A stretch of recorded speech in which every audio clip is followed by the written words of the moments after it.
Open Your Eyes is brought to you by the Belize Bank, our country, your bank, and Smart, bringing people together.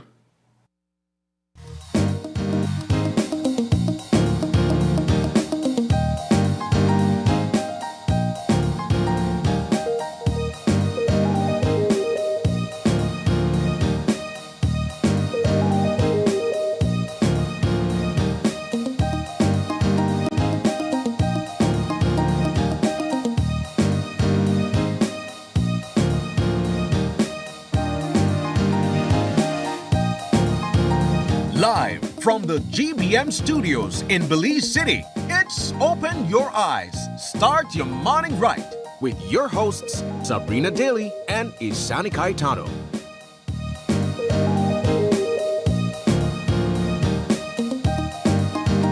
Good morning and welcome to Open Your Eyes. Start your morning right. I'm Sabrina Daly. I am Isani Caetano. Good morning.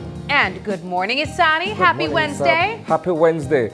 It feels good to be enjoying the company's AC. Right? No, now more than ever, we do race to come to work. Yes. Go enjoy the ice. If I've always been tardy to work, these past few days, I'm the first in the office, right? Or I try to be. Try to get the AC going. There's so much to jump into, but it is a beautiful Wednesday morning here in the city, at least, wherever you're tuning in from. We are thankful, though, that you decided to join us and start your morning right. We have loads to jump into this morning, Isani. I know a lot of people right now, whether they're locking in here in Belize City or in other parts of the country, they might have had a bit of a warmer night trying to get their rest. And hopefully we get to jump into that. We have a whole conversation about that. Yes. And so that is especially why Isani mentioned that we are enjoying the cooler temperatures here in the office this morning. But before we get to those conversations, I want to highlight some of the conversations, couch conversations that we have lined up for you guys this morning. So join me over here. So we're going to start things off with building skills for the future of Belize's financial services sector. And then after that, building financial literacy. So we're keeping the conversation around finances for the better part of the two segments. Building financial literacy for Belizean kids with money, Tykes. And a night of comedy. Belize's top comedians take the stage. If you're looking for some funny jokes this weekend, they might have something for you. And of course, we can't close things off with meeting the winner of KTV The Remix Season 8, Trevet Campos. He walked away with that $10,000 check last night, and we'll be joined later on by him as he talks about his journey and, of course, what he has coming up next in store for his future in music. Isani, over to you. All right, great job, Sabrina. Guys, before you leave your homes this morning, this is what you want to know. There's been a regional drought warning, which includes Belize, about the El Nino threat that looms. All right, so we're going to get into that conversation. And of course, the conversation of the morning was the power outage last night that we all had to either sleep through or just sit back patiently waiting for the current to come on back, right? And a Belizean, Mr. David Godinez, launched Yeriso. It's a platform that he believes will rival Facebook and all the other social media platforms, right? And country music icon Dolly Parton passes away at 80 years old. And finally, as Sabrina mentioned, Trevet Campos walks away with the $10,000 check, the grand prize for KTV Season 8, the remix. And of course, we're going to have that conversation before he joins us this morning as part of our 5 Things, Sab. Yes, all righty. Thank you so much for that, Isani. And as I hopped on Facebook, I can already see that people are locked in. Already 5 minutes in, we have loads of comments, people engaging with us. So good morning to everyone joining us on Facebook as well as on YouTube. I see here Samson Jacobs. I also saw you in the crowd last night, Samson. Good morning to you. I see Michelle Samson also saying, good morning, OIE family. Mekwastat the man in right. I'm loving the energy, Michelle. We can always count on you for that. Francisco Madrid saying good morning, Belize. Esther Weatherburn, good morning, my GBM family. Good morning to you, Esther. Mish Hemsley saying good morning. Janelle Trehaki, Wilbert Zelaya, of course we know that he always pops in. He's also saying congratulations to our KTV champion, Mr. Trevet Campos. Well deserved. Now, Isani, we were already kind of talking before the show started, and you said you make sure you try to sleep through that heat. And I don't blame Miserably you. so. I don't blame you, Isani. Hey, watch out. Yesterday morning, I tell you, and we were on the set, I said, I rather my water bill goes up than my light bill, right? And truer words have not been spoken, at least by me, right? Yeah. Got home yesterday evening after work, and I was exhausted, I'll tell you. Yeah. It was a long day, right? Get home. Fortunately, I went home to a nice cooked meal and I can't Love that for complain, you, right? man. And we were doing some family time. And I retreated into my room and I said, oh, excuse me, I said, I'm going to watch some TV. And within 5 minutes, everything just went dark. I could hear the bad word. I never cursed. Okay. I held my tongue, right? All right. I never cursed. Instead, what I did was, I hopped in the shower. That was the first one, right? I said, all right, you know what, man? This is a sign, right? And obviously, there's communication, right? When you have blackout, everybody start communicate. So my colleagues and I from work, we were, what's going to happen next? We were talking about KTV because everybody anticipated, either attending in person or watching it from where they are. And so that was the big question at that particular moment. And then a short while afterwards, signal got lost, right? And I said, you know what, man? As in like data drop? Yeah. Oh, boy. Right? I don't know for how long, but service gone, right? I said, you know what? This is my sign to go to bed. Oh. And I labored through the heat. I So what time do you can't think tell I can't tell you what time to come on back because I just So what time dozed you off. think you gonna sleep, so? Man, probably before 8 or leave it after 8. Man, I so jealous of you. That's the life I deserve. But I can tell you this morning, and of course our viewers, I'm well rested. I can't complain, right?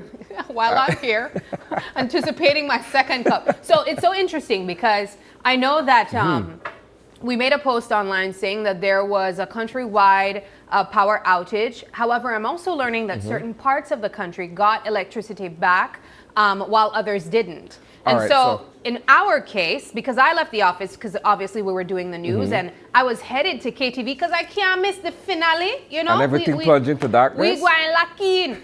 Everything plunged into darkness before we even concluded the news. Okay. Yes, and so we're like, okay, what's the plan? And I'll tell you, right, I told my peoples, I tell them, Sal. And so I go in the bliss because quarantine come on. And it did come on. I'll tell you as well, the crowd, massive. A lot of people came out and they waited it out? They too believe that KTV will happen. Okay, but they waited it out? That's they what I'm waited asking. it out. I get to Okay. it, man. I can tell my story. Tell your story, but you have to commend them for sticking with us. Exactly, right? Big up Yeah. for we fans. One Yeah. thing, they're loyal and they believed as well. And so we waited it out. Of course, we were also trying to get information on if there's a possibility that the electricity would be out for an extended period. I saw a release saying that it would be up to 10:30 or closer to 11. And of course, we'll also point that out a little bit later on. But it came on around maybe like 8:30 or so. And we were all excited. People are trickling a bliss now. Everybody to get pumped up. Then it gone again. It went again. Now we the in there. Everybody, your AC gone. You there in the bliss. So now you try to tell people not talk too much. You know, I know hot air to come in. You know, and I think they start. And thankfully, the production team, they also tried to communicate with other people behind the scenes. And we were fortunate that the electricity came back on, at least in that part of the city. Yes, that's a photo. I wish I could actually send a funny photo. Let me see if I can drop it in the chat. That's a photo of how the bliss was looking, the bliss was looking last night. Let me jump in. While you do that, we'll just go back a bit, right? Yes. To share that. Look there. Wow. The understanding is that this was a power outage that originated in Mexico. Yes. Right? And so in certain parts of Merida and the Department of Quintana Roo, there was no electricity. So CFE, as far as we understand, had to work on getting that up first on their end and then bring us back up to stream, right? Yes. But man, it was rough. All around, last night was a tough one, right? Yeah, it was really hard, but you know, there's something If we done really hot great already, that you pointed then you have out. to deal with the blackout. People really them prepared for wait for Yeah. KTV, and you know, it's Sandy. People like we will work early mornings. Yeah. We just watch the time go by. At like 10 o'clock, they come make we wrap this up. Like when 10 o'clock hit and the show was just nearing its end, I think it concluded like around 10:30. I was like, okay, I gotta go. I have morning show. But you know, I'm really happy that I stayed. Yeah. I only got to see 2 shows this season, and so I In think person? I saw Two in shows in person. person, yeah. So the first opportunity I had, I didn't have morning show the Wednesday, so I would definitely take advantage of that. Yeah. The second one, I did have morning show, obviously, because I'm here. But you know, you try push through for the finale because you have live bands. You also get to hear the judges perform as well. I think last night was also a very crowded night too. We definitely saw a full house, as you guys saw on screen. People really wanted to see it close off. I don't know if we have that photo, a producer, that we can show really quickly. So this was my crew that I was with, and the moment the power went out, or just before, we were taking a photo. You know, everybody excited to be there. I probably sent it to another number, so let's not worry about that. But let's move things along, Isani.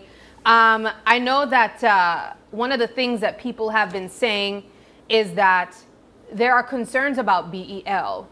We've been seeing pictures floating online about people saying that their bills have completely exploded in price. But we've also covered that press conference earlier this week where we heard from the exec chairman, Lin Young, saying that BEL has its own issues right now. They owe CFE. They're getting support from the government to also try to pay off some of those bills as well. And so I think seeing that statement from BEL last night saying that this is also as a result of what's taking place in Mexico, I think for a lot of people it was also alarming. Yeah. Man, this whole issue is not going to go away anytime soon, right? And I think what happened yesterday kind of brings everything into square focus, if you ask me. The reason why we need to be energy self-sufficient, if I could use that description, right? Because depending on another country for energy, when that country goes through its own its own issues, we are reliant on them, right? So when things happen over there, obviously we get affected over here. And so to me, that's my takeaway. But I want to move the conversation along at this point, Sam. Alrighty. All right, so if we're talking about the extreme heat and the blackout that we faced last night, then it's only fitting for us to talk about the drought warning, right? Yeah. So regionally, there's been a warning that this El Nino that we're all experiencing will get worse, basically, in the coming weeks, coming months, right? So much so that the drought warning indicates that parts of northern Belize, which is already dry, could get even drier, right? And when we think about northern Belize, we think about agriculture, not only sugar cane, but we also think about onions and other crops that are grown in the northern part of the country. So I'm thinking about our farmers and what preparations they're going to put in place or undertake ahead of this particular extreme heat and dry, right? Now, as we all say, weather is local. So we have not been able to hear from our own climatologist, Shana Young, or anyone from the National Met Service to speak on this primarily. This is from a regional body that is looking at patterns and what have you. Yeah. And they've made this this forecast, so to speak, about what's going to happen in the days ahead, right? But yes, like I said, I had to think about any people up north who are out in the cane fields, who are out in their pastures and doing these agricultural works, and how they stand to be affected by this, because farming is a serious investment, not only in time, but in seeds, water, fertilizer, and all of these things. And when you have extreme weather events, your investment stands to go down the drain. So Not only that, though, I think there's a concern, there should be a concern about food security. Yes. Because the farmers provide food for us as consumers. And so it starts in the pastures and the fields, exactly. though, right? And so when that has an issue, it impacts other parts of the economy as well. When you think of shopping at your local market on the weekend and certain produce isn't available because of droughts taking place. And of course, these are things where we are trying to report on as early as possible, so you can take proactive measures to try to prepare for what is coming ahead. We've been talking about the El Nino since the start of this year. But to bring the conversation full circle, you see how the two things tie in, right? Extreme heat, now they have to use the AC, now the burn current. Yeah.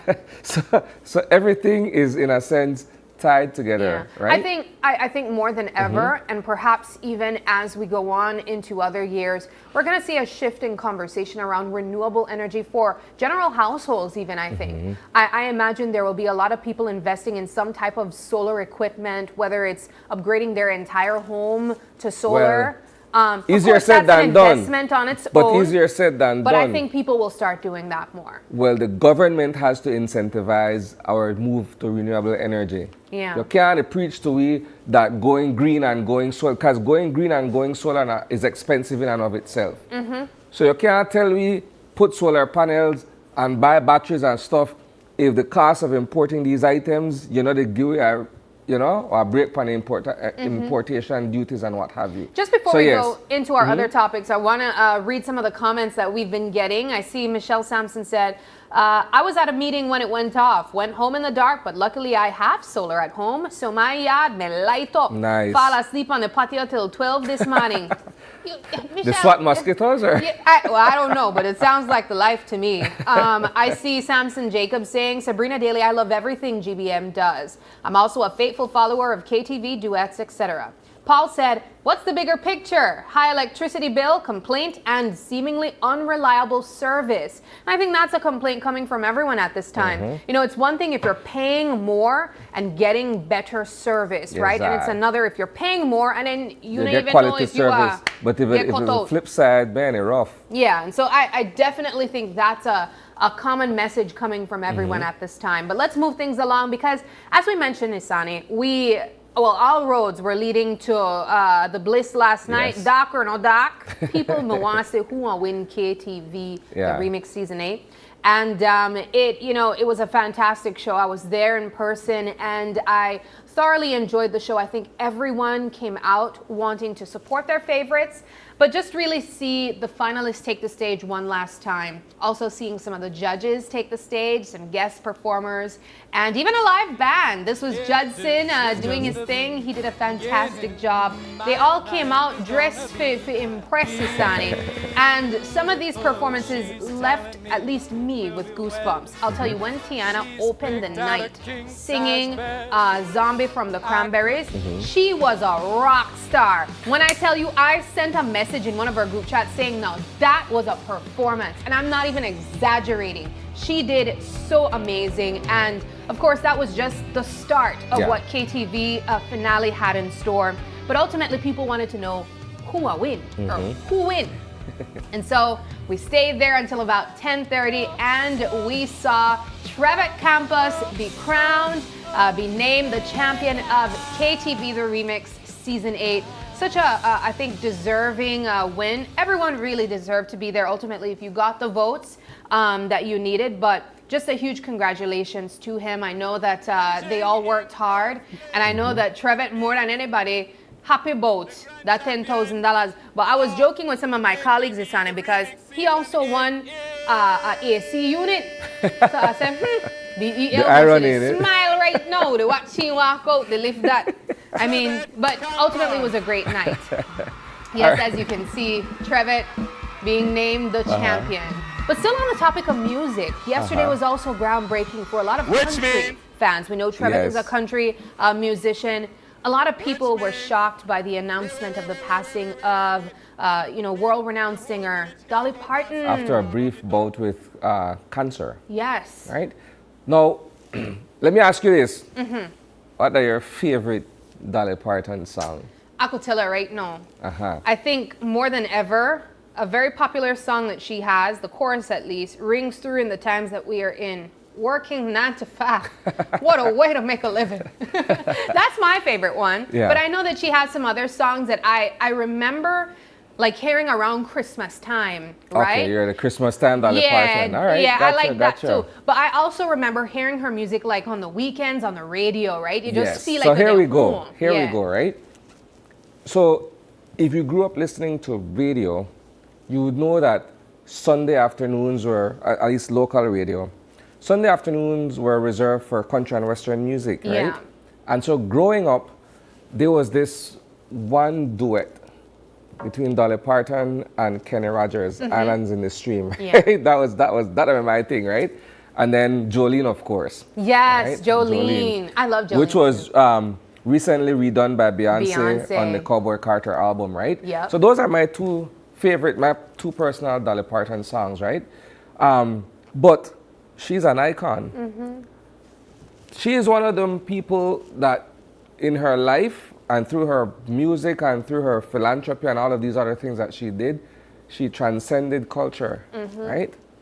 Transcended culture.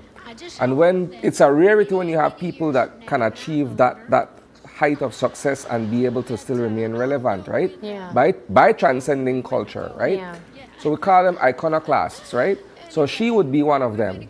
And when you look at all the major news sites yesterday, everybody carried an article that focused on the life of Dolly Parton and the works and everything Dolly Parton. I guess that's because of the impact that she had, not only through her music, but the way how she spoke to the world and the way how she shared her life with the world. I think it's something that a lot of people are still going to be talking about for the days ahead. For sure. She had longevity. She passed away at the age of 80 years old, and I know that as you mentioned, her music will still be an influence to a lot of musicians, even if you're not of the country genre in terms of the type of art that you create. I know that there is every person who might appreciate at least one Dolly Parton song. Yeah. And so our thoughts are with the family and fans of Miss Dolly, and just, play on Dolly throughout the day today or the rest of the week, it might get you guys going. Last but 9 to not 5. least, Sab. Uh-huh. Yeriso. Oh, yes. How did I forget? I love that name, you know why? Because Yeriso, it's a Belizean expression. It's a word that is coined by us Belizean to talk about here, see. Yes. We flip that to Yeriso, right?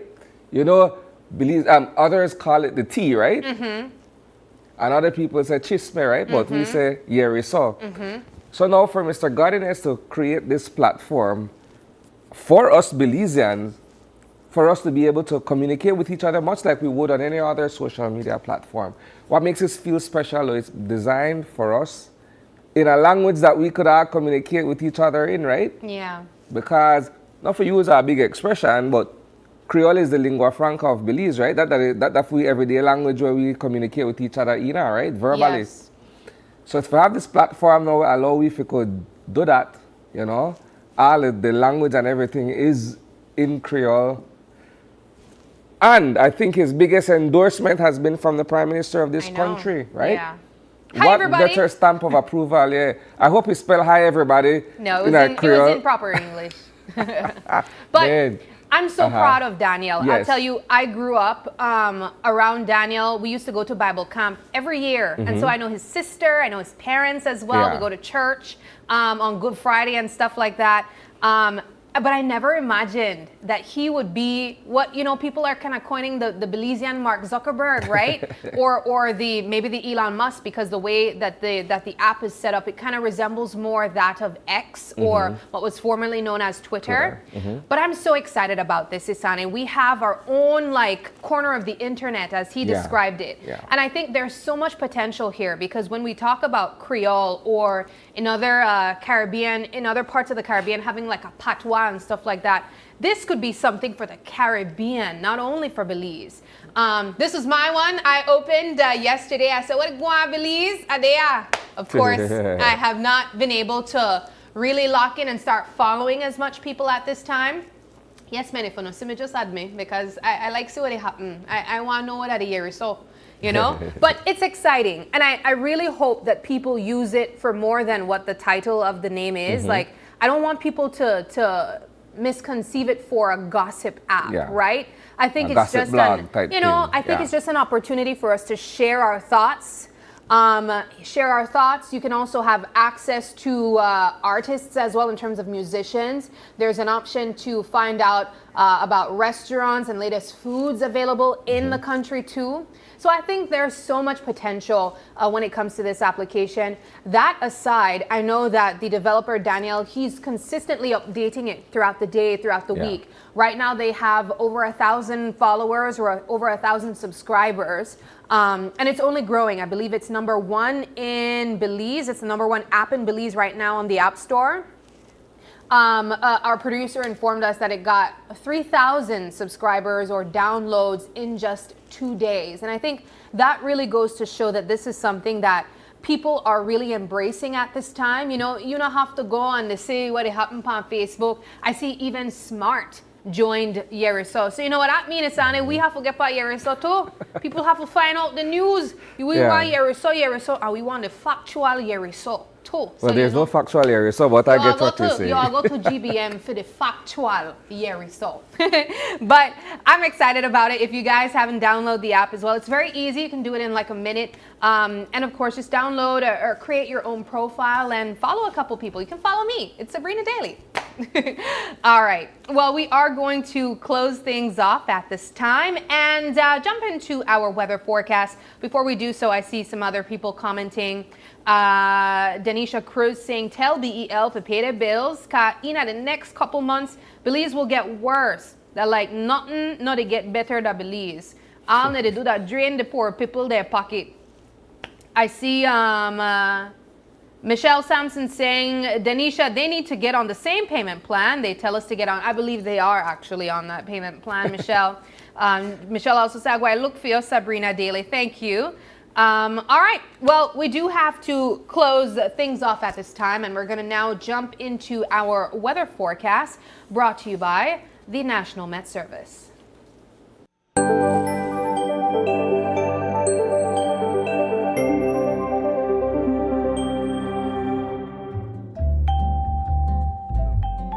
Alrighty, let's get into our eye on the weather at this time. And I think a lot of people are already anticipating the heat. And so let's get that official update in our forecast for today. And it's going to look like sunny with cloudy spells today and cloudy at times tonight.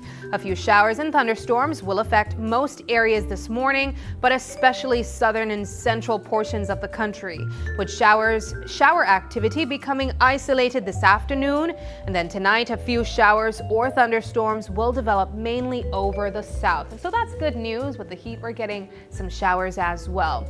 But in terms of temperatures, coastal areas can expect highs of 88 and dropping to only 81 degrees, so still generally warm today. But inland, you can expect higher temperatures of 93 and then dropping to a relatively chilly 74. And then in the hills, highs of 80 and dropping to a chilly, I'll say, 68.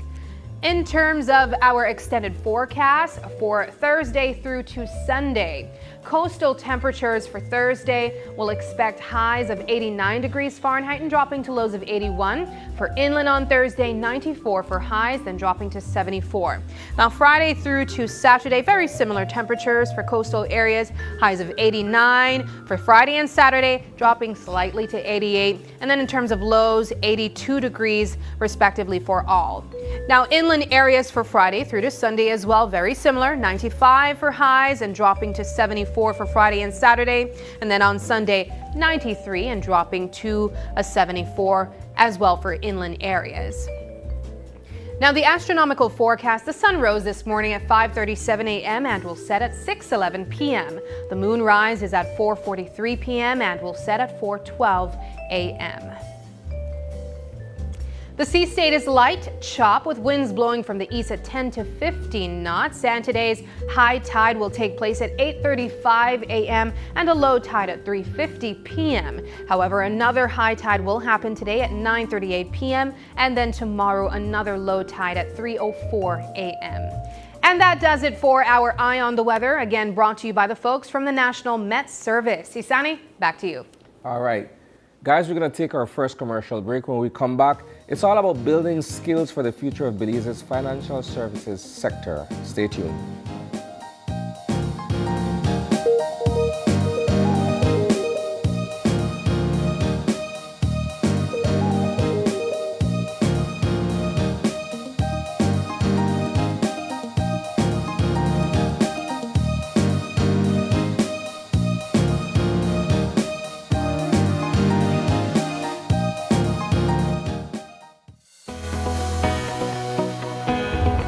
Connection isn't something you switch on. It's something you build together. Connected through culture. Culture isn't preserved in silence. It's kept alive through participation. Connected through education. Education doesn't always look like a classroom. Sometimes it looks like someone taking the time to teach and someone else choosing to learn. Connected through sports. Before the win, before the applause, there's belonging. Here, young people learn more than how to play. They learn how to stand together. Connected through community. Community isn't a campaign, it's showing up. Not once, but every time it matters. Connected through you. Behind every connection is a person who cares. People who listen. People who stay. We don't just connect services, we connect you to your world. Connected through every chapter. Smart, bringing people together. Every dream begins with an opportunity, and every opportunity has the power to change a life. This year, Belize Bank proudly welcomes 16 outstanding new scholars during its 14th annual Scholarship Award ceremony, recognizing young Belizeans whose academic excellence, leadership, and determination inspire us all. When I look around the room today, I see future entrepreneurs who will build businesses. I see future doctors who will heal families. I see engineers who will design infrastructure, teachers which will inspire the next generation. For Belize Bank, a scholarship is more than financial assistance. It's a commitment to each student's future through guidance, encouragement, and mentorship from members of our management team. Today, we celebrate 16 new scholars, more than 250 lives transformed, one shared future.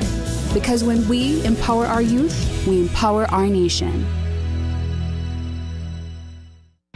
Start your last Friday of the month with a little extra flavor. Join us on Open Your Eyes for Travelers Cocktails, where we'll be mixing, shaking, and serving up delicious drinks featuring spirits from the Travelers Liquors Limited.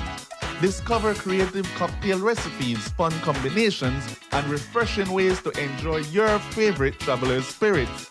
Tune in and raise a glass with us every last Friday of the month, only on Open Your Eyes. The next station is not just a place, it's the vacation capital of the world.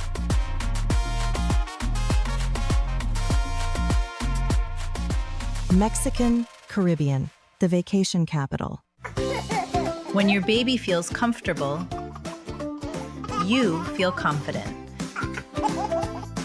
Because every little moment deserves protection you can trust. Kushkin's diapers are designed with ultra-absorbent layers that lock in leaks while staying soft, dry, and gentle on delicate skin.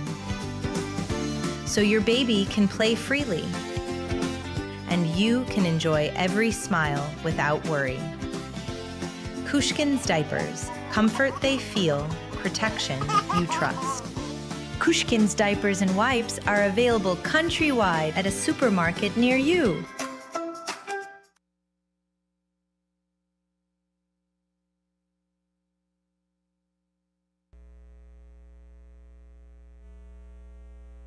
Hello, friends. I'm Dr. Bob Roberts with another 60-second sermon from God's Word. The Bible says, "Then said he to Thomas, Reach hither thy finger, and behold my hands, and reach hither thy hand, and thrust it into my side, and be not faithless, but believing."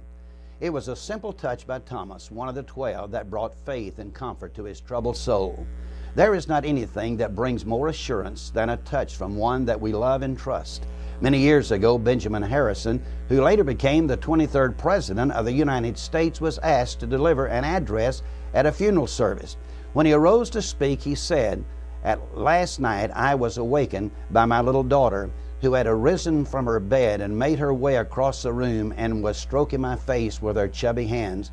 When I asked what she wanted, she said, 'Papa, in the great big dark of the night, I am lonely and afraid unless I can touch you.' In the great big dark of the night of life's bereavement, we are afraid unless we can reach out and touch God.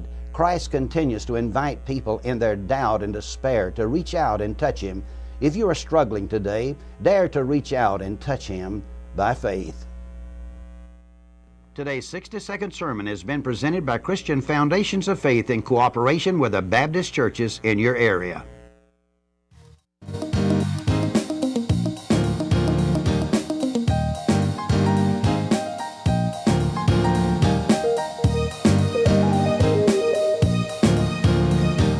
And welcome back. Joining us for our first conversation this morning, we have with us in studio Dr. Andrew Trumbach. He's a lead researcher and co-CEO, CFO of Oasis Capital Group. Good morning. Good morning. Good morning. And along with him is Hiro Balani. He's also a co-researcher and the Chief Executive Officer of Finance Belize. Good morning. And no stranger to us here at OIE is Dr. Dylan Vernon. He's the Executive Director of Belpre. Gentlemen, good morning. Good morning. Good morning. Good morning again. We're here to talk about Belize's financial services sector, and there seems to be a partnership now between Belpre and Finance Belize. Let's begin by talking about the formation of this partnership and what it means for the services sector. Sure. Well, maybe I could start off. Sure. Essentially, as you know, Finance Belize is an entity created to market and promote Belize's financial services sector. But beyond that, if we're going to attract investors and interested persons globally, we also need to have the skills needed in order to grow the industry sustainably, right? And in the direction that the world is moving. So we thought we need to partner and we need to do a baseline research of what are some of the skills that we will need for the future.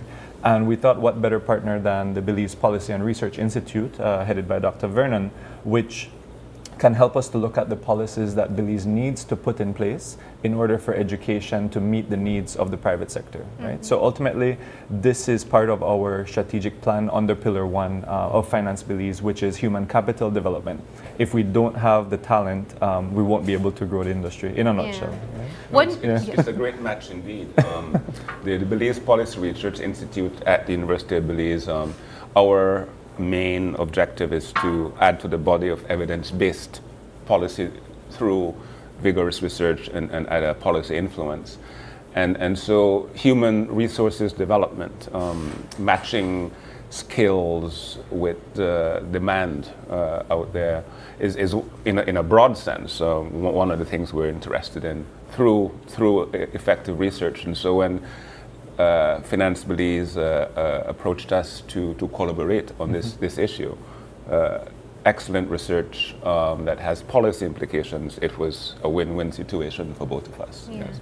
When you look at the financial or the global financial landscape, what are some of the general services or skills that is essential for there to be in terms of running a country or surviving even just financially? Maybe I'll ask Dr. Chumbak, what are... We're specifically focusing on fulfilling the gap between what academia is producing and delivering to the industry and really what the industry needs. There's an old saying by Peter Drucker that you've got to not just do things right, you've got to do the right things. So we've got to bridge that gap between academia and industry so academia knows what industry wants and it can deliver that product and services so we can fulfill that employment need. And I think that's the main area that we're focusing on the economic financial services sector. In terms of familiarity, is it that when you think Belize, we're also thinking financial services? Or is there still perhaps this misconception that Belize is not necessarily a financial services hub? So I think you're right. That's part of our role at Finance Belize is to ensure that we're able to build the brand for Belize, right? I mean, when you think a financial services hub, you think, whether the big cities, London, New York, you think Singapore. But obviously the smaller Caribbean jurisdictions, we're doing our part to ensure we're able to grow this sector. But to go back to your question, in terms of what have been some of the skills demands, I don't want to share too much because as you know, we're launching the report on Friday. Okay. But really and truly where we see the world going, and I think behind you'll see the photo that says AI and financial services. I mean, artificial intelligence, we need to ensure our skills and our people are ready for that wave that's coming. Beyond that, you have the areas of fintech. I mean, currently Belize only has 2 digital wallets, but there's so much happening in the world with financial technology, the processing of payments. So how can we ensure our talent is ready for that, right? But beyond that, some of the other areas included cybersecurity. We saw a big push for that, and also data analytics. So how much is our universities really training in these areas? And that's really the goal here. It's to ensure that we are able to talk to the universities, which we'll do on Friday. We have a dialogue between both, and we're trying to ensure that what they're training is what the industry needs to really grow, right? Mr. Vernon, then, what is the buy-in from the University of Belize beyond the research aspect in modifying its curriculum when, perhaps we find out that there's some level of skill set that is needed that the school isn't providing at that time? Yes, not only the University of Belize, but also other educational institutions, anyone that does training. Clearly, once the report is out, and clearly I've already seen it, we will be taking a look at it with an eye to what changes can be made in courses offered in the design of courses. And there's actually another institute on UB's campus called the Institute of Banking and Finance. And that institute is a training institute that focuses on training in financial services, banking issues. And so its design of its courses that it provides could be influenced or should be influenced by the results of this study. So I think that that would be how it works. And Belpre being not only a research organization, but also one that does policy, advocacy, and influence, will use the results also to approach other educational institutions, along perhaps with Finance Belize, to say, how can we advance what the report is recommending? And one of the areas I think that you didn't mention, but that is important, is that of the anti-money laundering, counter-terrorism financing, which has got more attention in terms of skills development, but there's still a need for more of that. It's interesting you'd say that, Doc, because AML is such a huge thing in many other jurisdictions, but here in Belize we don't talk about people with that knowledge and that skill set to actually work in that capacity, other than maybe the few people I know who work at the FIU or at the central bank, right? It's not a skill set that many people would say, well, I am qualified or I have expertise in dealing with anti-money laundering issues in the banking or financial services sector. there is a transformation coming down where we have increased regulations. We have the global pressures to make sure we're in compliance AML-wise. We have the different digital transformation that requires a complete separate skill set. And we've got to figure out a way to deliver this skill set to the employers, which means that academia has a critical path in trying to adapt their curriculum to catch up to this transformation. And it's not just the digital, it's also the soft skills, the management skills, the leadership skills, that as a company scales up, they're going to require a higher level of, not education, but specialized skill set, with some pathway to certification that they can say, we've got a separate body that's telling us these people are qualified. It's really important for us to bridge these two, academia and industry together. Walk us through the research that actually took place. How was this examined? Okay, well, what we did is we launched a survey back in December of last year. We were trying to get all the data in, but we concluded the survey in February of this year. We surveyed banks, insurance firms, registered agents, even regulators in Belize. Now, of course, we had a large target pool, but we received about 48 responses. And from that, then Dr. Trumbach and his team in the US did most of the, I would say, econometric analysis to see what the trends were. So I don't know if Andrew wants to share. We were literally looking at trying to build a foundation, a baseline to start off, so we can do a feedback control and manage where we're going and can adapt to it. In terms of research specific, we just didn't look at one method. We did a number of different statistical methods. We used descriptive analysis first. We did regression analysis. We did multivariate regression analysis. We did different types of, for example, ANOVA to make sure that our confidence level is very high. We ran thermal analysis to make sure that we're seeing repeating patterns and we can rely on those responses from the employers. So we did multiple types of statistical tools on this data. And what we came up with, we can say without a shadow of a doubt that our confidence level is very high. We're at 94-95% confidence level, which makes the paper very valid in terms of being able to direct policies. Yeah. I know that you're not able to give away too much because there will be an official presentation on this, but what are some of the key findings that you guys learned through this research? Sure, you want to start? Well, one of the key findings that we learned is that there definitely is a gap. It's not we don't have enough labor to fill these positions. It's we don't have the specialized labor. So it's a structural problem, not a quantity problem in terms of the employers, which means that we need to be able to guide our academic institutions to train in the right pathways that's needed to fill these job positions. At the end of the day, the students go to school to learn and to try to find a really good job in the country. If we can effectively give them that tool where they walk into a corporation that has see a value to that education, then we'll fulfill our goals. If we can zoom out for a second here and perhaps explain to our viewers at a very elemental level the importance of financial services in this country.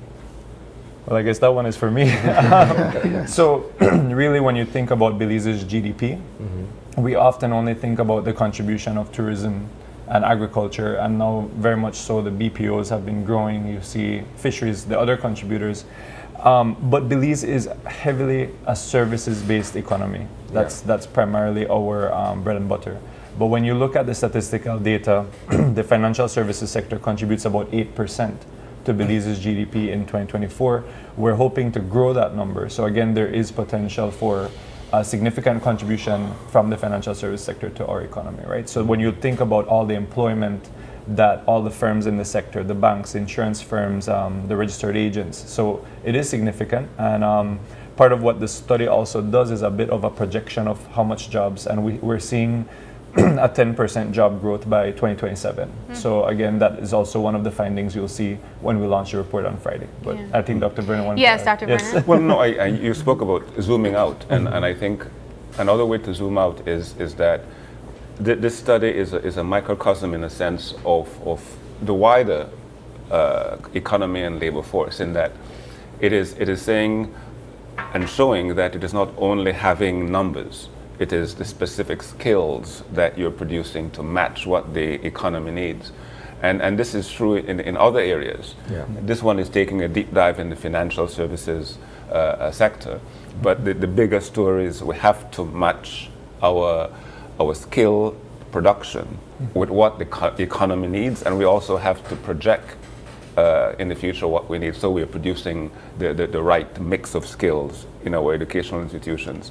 And in terms of Belpre, one of the things that we, I think, added to the process of research was there's always a need for peer review to take a look independently at what is coming out. And because, well, I'm not a quantitative researcher, but we did contact key people to do that peer review, and so it has that independent review that I think we will all agree help to It was very improve beneficial, the project. absolutely.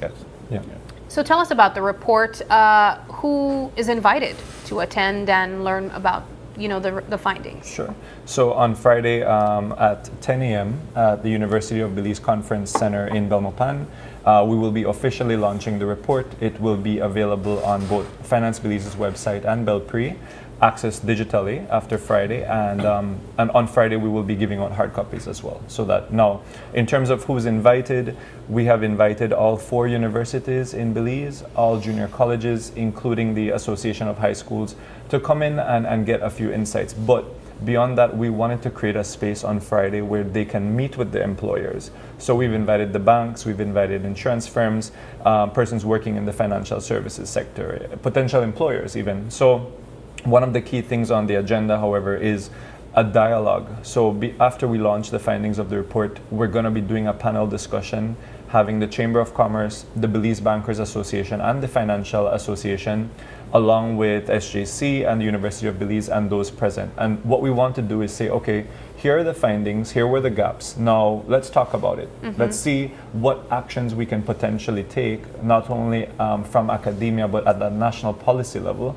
And so Dr. Vernon will be moderating that dialogue. So I don't know if you want to add on that, but that's in a nutshell the agenda on Friday. Tell us about the policy part. Yeah, that is about making sure that reports don't stay on shelves and begin to have some impact on policy decisions and, in this case, skills development.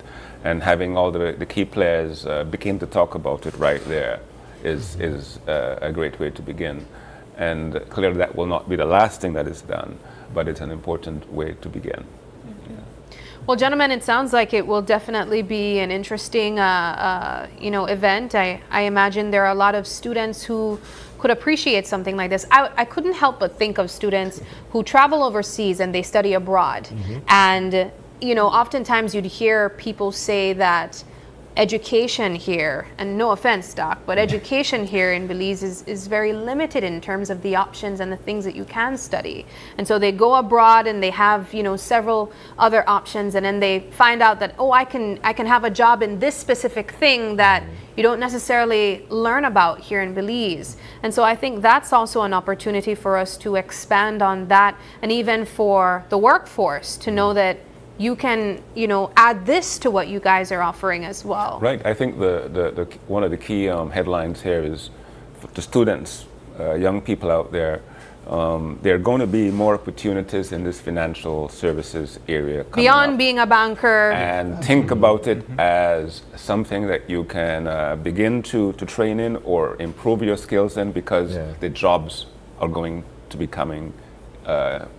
Several hundred at least. Yes. And the key part is, if you look at the international certification pathways, you'd be surprised how many students in Belize graduated, got some of these certifications, and are working almost the same strategy as the BPOs, where they're exporting their skill set, but they're working here in Belize. We have quite a few of those. Oh, that's so interesting. that would develop this economy quite a bit more, because our market is small. So if we can export those expertise outside, it's fantastic. It will scale the economy in the country. Yeah. We need more. I have a close friend of mine who's also in the fintech area, who's working with a company out of Cyprus, right, from here in Belize, right? And when I look at that area of work and the level of expertise that one needs to be able to.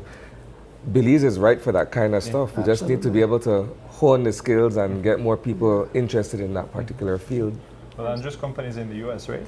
I have a multinational company. We are headquarters in the U.S., but our operation is in Belize. And we have the same, where we require remote employees. We have employees in California here. And the modern curriculum isn't delivering that. I just had an experience with one of the universities here where I tried to intern. I believe very highly in having students have practical experience. So we need to develop the internship program within the country.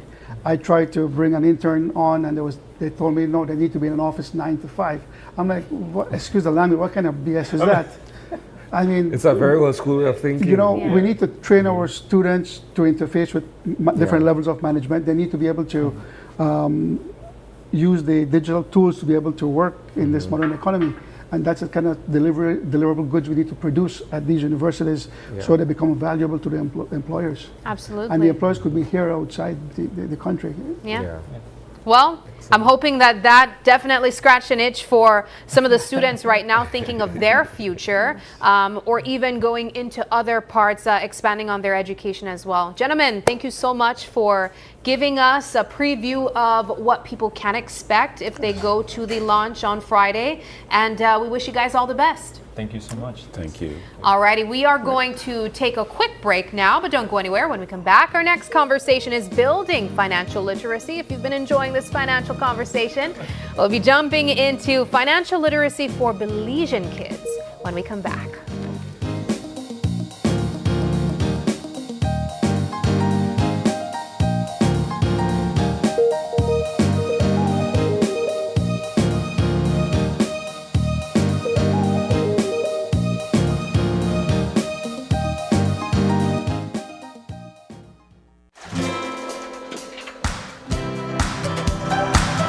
Every business starts with a vision. And every day, Belizean entrepreneurs are turning that vision into reality.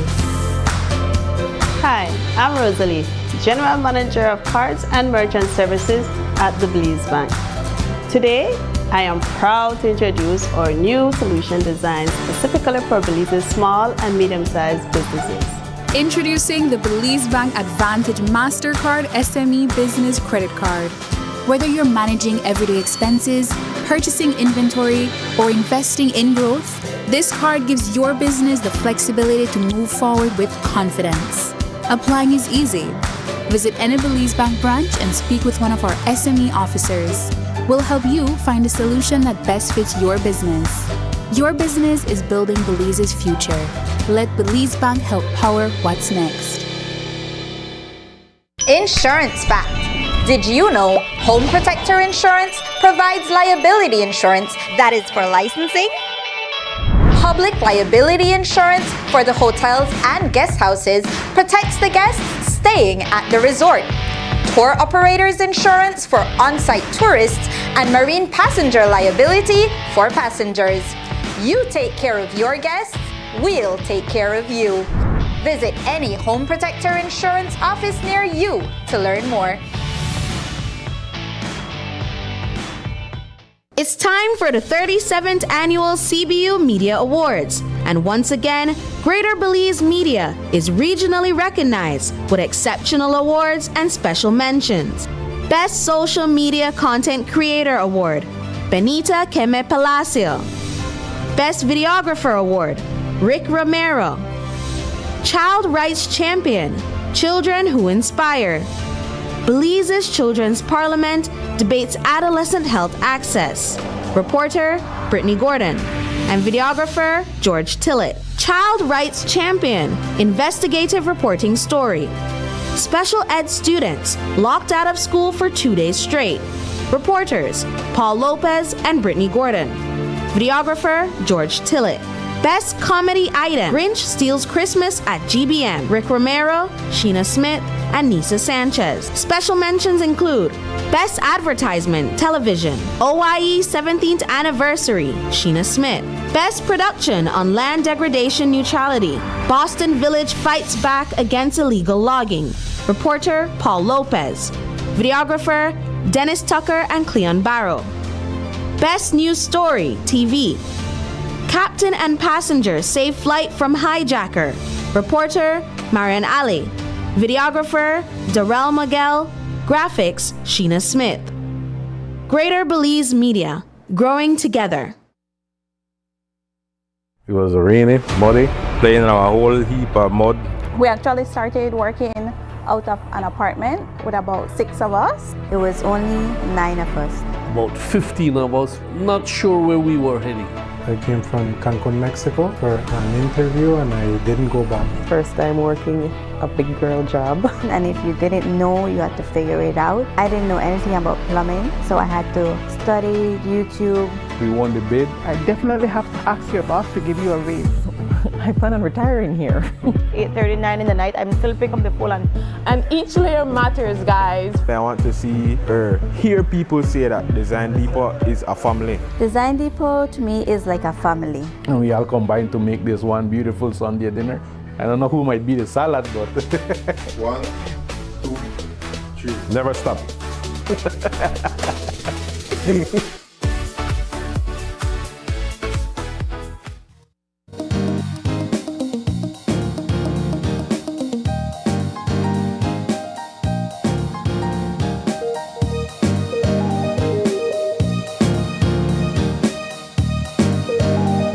Welcome back. Welcome back. We're jumping into our second financial conversation, Asani. Yes, This one is for the children. We are talking building financial literacy for Belizean kids with Money Tykes. Now, Money Tykes is a Belizean platform helping children develop practical financial skills through interactive tasks and much more. To join us and guide us through this conversation, we have here with us Dr. Carol Babb, no stranger to you guys. She's the founder and CEO of Peacework Belize and an advocate for financial literacy. Also with us is the founder of Money Tykes. In the middle, Ms. Shamira Young, and to her left, Monique Ford, marketing manager of DigiWallet.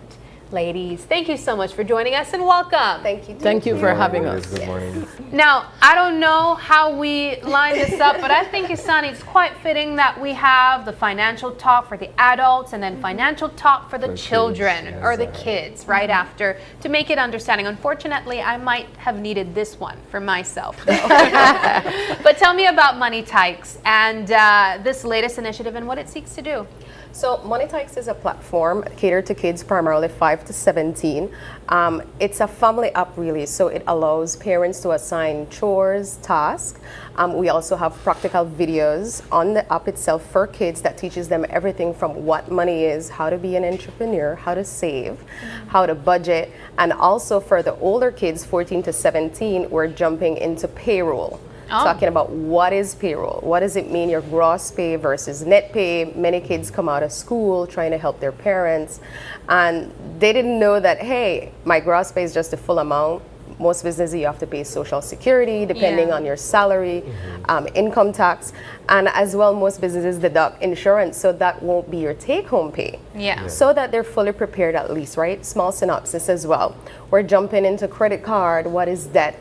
So that they can really understand and be prepared when they go out into the real world. What inspired you to start Money Tykes? And what's the Tykes in Money Tykes? The Tykes is kids, so young adults. So we played around a lot with the name and it really started at home with my kids. I have 3 kids, 17, 14, and a 2-year-old.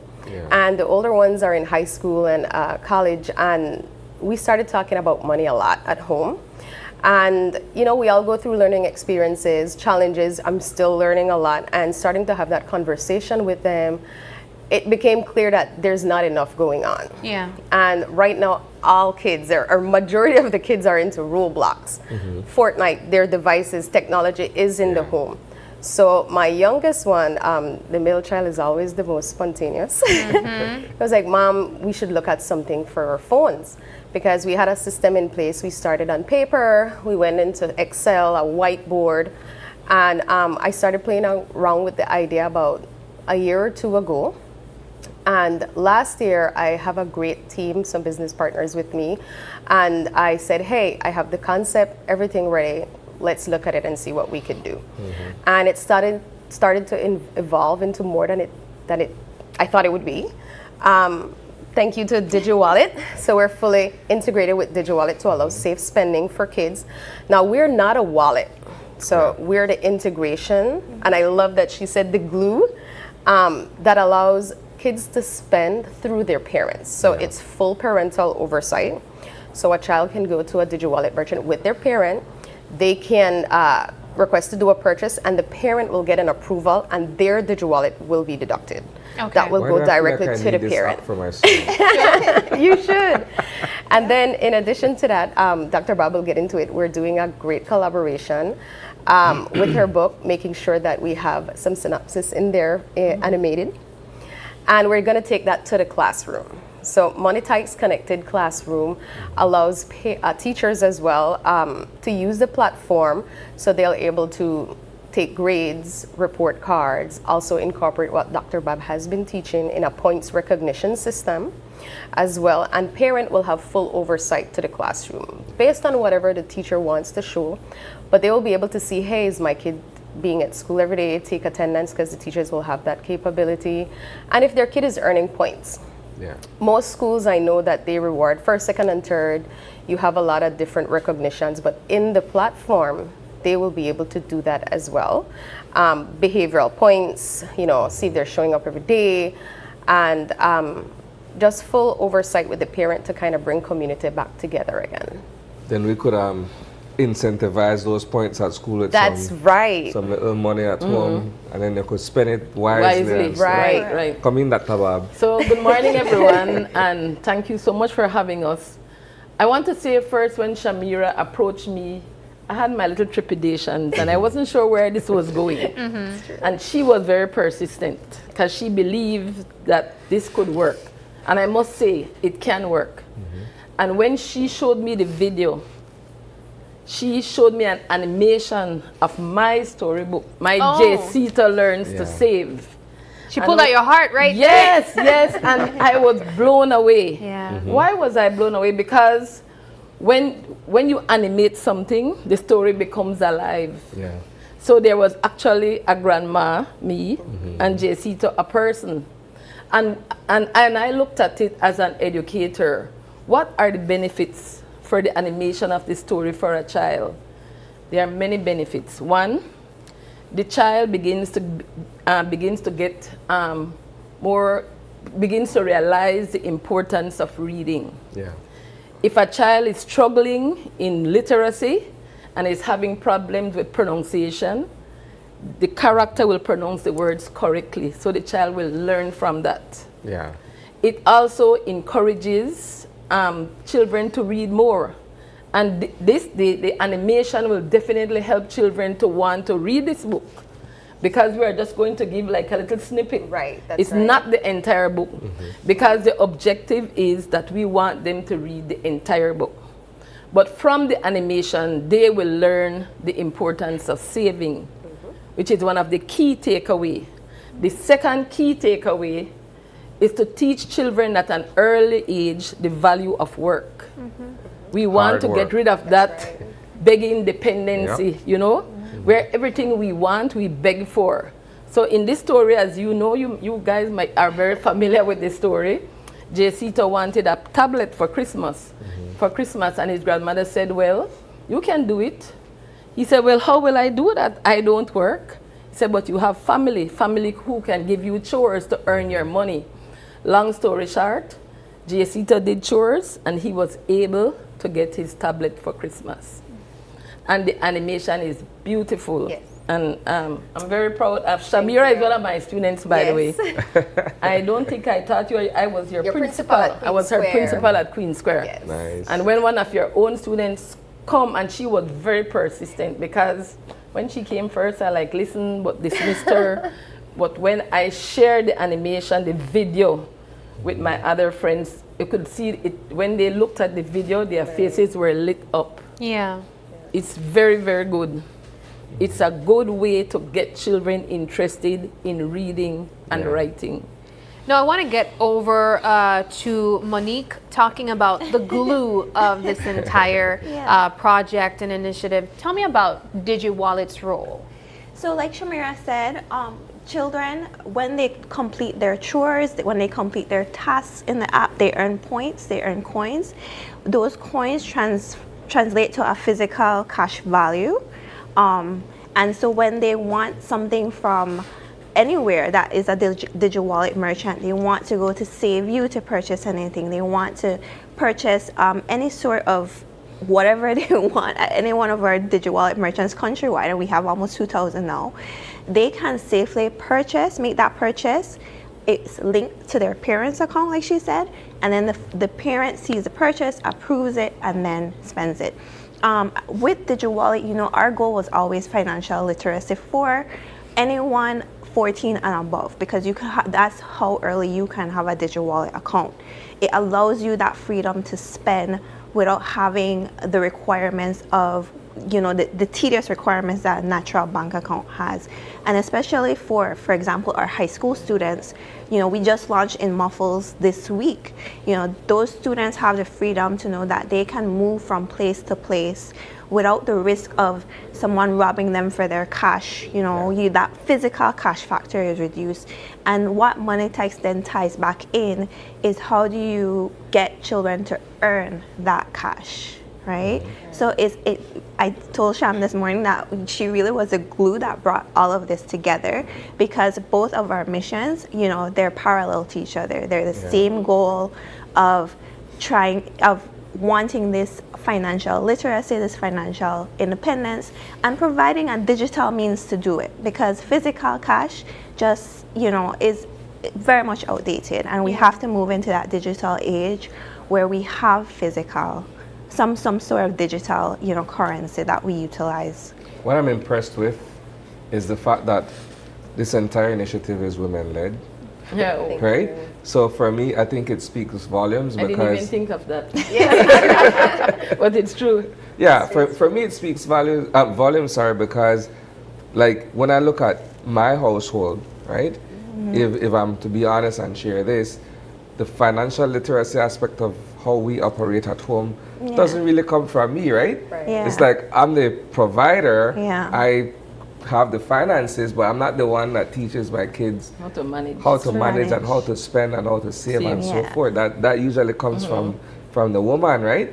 And some people would say, well, the woman being the head of the household in that regard is for a particular reason. Yeah. Because we don't put that kind of emphasis on those details and those fine points, right? Your thoughts? Yes, so I agree with you that women are more involved with spending and hopefully with saving too. And also this initiative will also help us to make parents realize how important it is to teach your children, or to ensure that your children acquire the knowledge and the skills to manage their money wisely, to save regularly with an emphasis on saving. And in this age that we are in, and with everything that we are going through, people will say, well, we can't save now. But we can, if we truly sit down and budget. Because budget will teach you what are you buying, things that you need or things that you want. So I appreciate that this Money Tykes is not only reaching the older students, Monique, but also the younger ones. Correct. So my target is from this book, it's more the younger children, teaching them, especially during the period of 0 to 8, the formative years, where their minds are so open to new ideas. So it's a very good marriage, the early one and the older ones. So tell us how it works. How do we download the app and sign up? So we are available on Google and iOS, starting February 2026 here. So once you download, the parent starts first. They create their account. Once they go through all the security details that are there, they have to add their child. So their child will get a unique code, right? That code is needed by their child to log into the app and to create their users fully.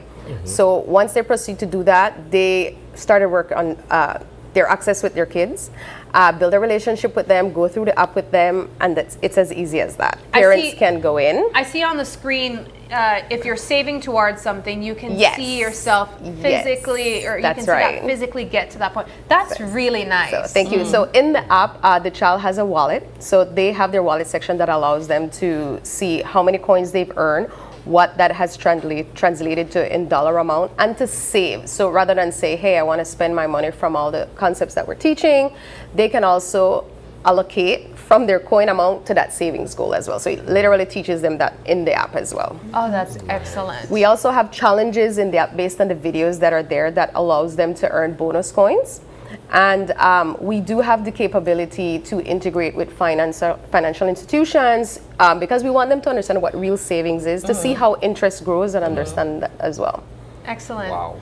Well, this is a lot. Yes, it is a lot. It's a huge opportunity for parents. Thank you. I'm excited for you, Isani, and the next generation of young people. And the potential, the ability to understand finance and really avoid a lot of the mistakes that our parents had as well. We are literally seeing a shift in generational thinking right here. Yes. And of course, it's because of you ladies. Yes, but I think we need to emphasize that we didn't get it.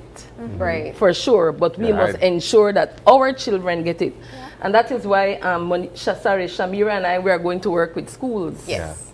To ensure that the schools, because in the curriculum there is financial literacy. And so we are going to help them to make their lessons more interesting.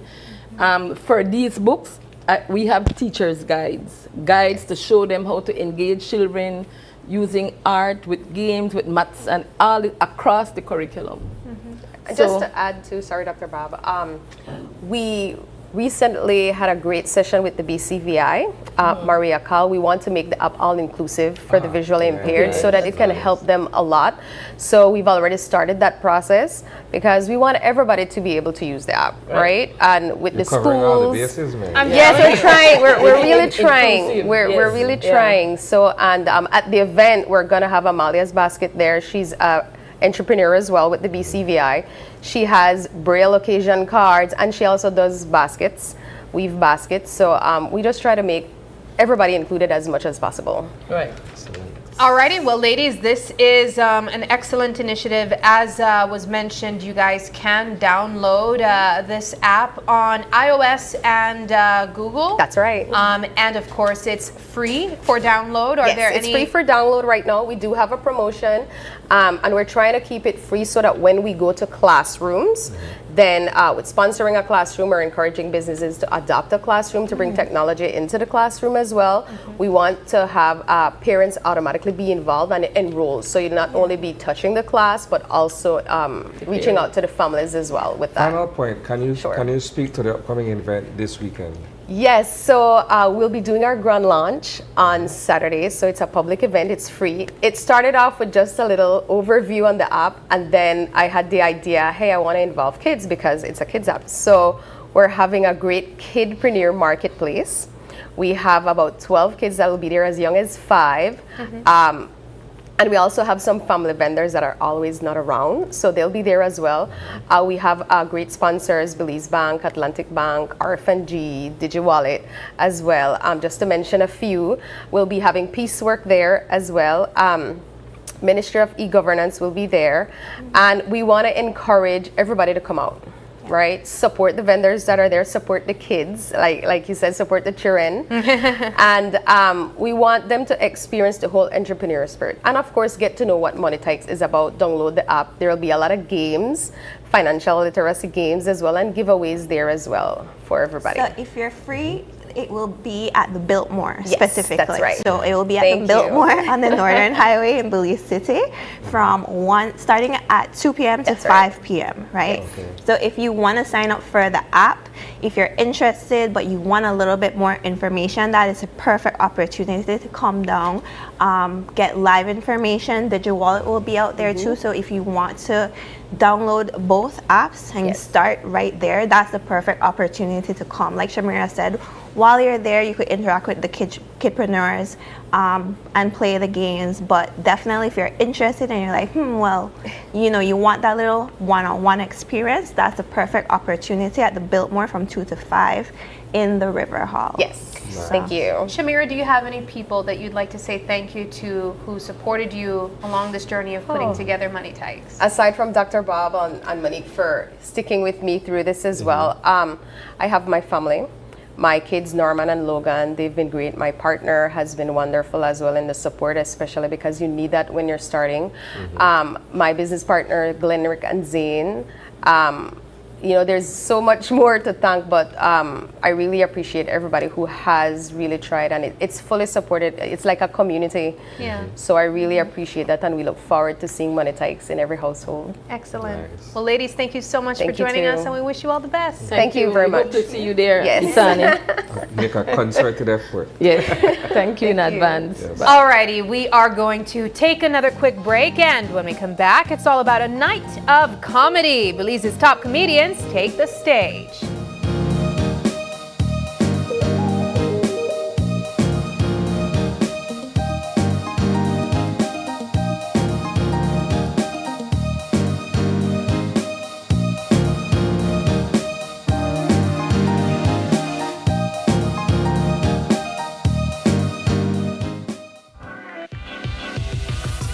My business is dependent on staying connected. I need quality service at affordable prices, and most importantly, I need to know that if ever there is a problem, my provider will be held accountable. See, the thing is, the people need their shoes. Whether we have many utility providers or just one, as a nation, the service we receive should always be exceptional. And that's where the Public Utilities Commission comes in. And JBV needs the PUC to be FTP for the people in situations where a single provider dominates. It is the PUC's responsibility to step in and ensure that our interests are protected and that we get quality service at affordable prices. I expect them to put the requisite laws in place to oversee the market and promote equity. I also expect them to discourage unfair practices and promote accountability. Lastly, I need the Belizean people to know that the PUC's decisions directly impacts our quality of life. Therefore, it is imperative that they remain guided by the law, informed by evidence, and made to remain transparent, like the Ministry of Shoes. At the end of the day, we all want a great return on our investments, and my Belizean people need to know that our providers are being held accountable. The PUC is here to help make that happen. And as the Minister of Shoes, transparency, accountability, and excellence is exactly what I promote, the JBV way. The PUC's decisions are guided by the law, informed by evidence, and made in the best interest of Belize. 6 things one morning. In Belize, that's usually a whole week of asking around. Find It 501 is a directory of every business in Belize. Every district, every category, hardware to hear to what's happening this weekend.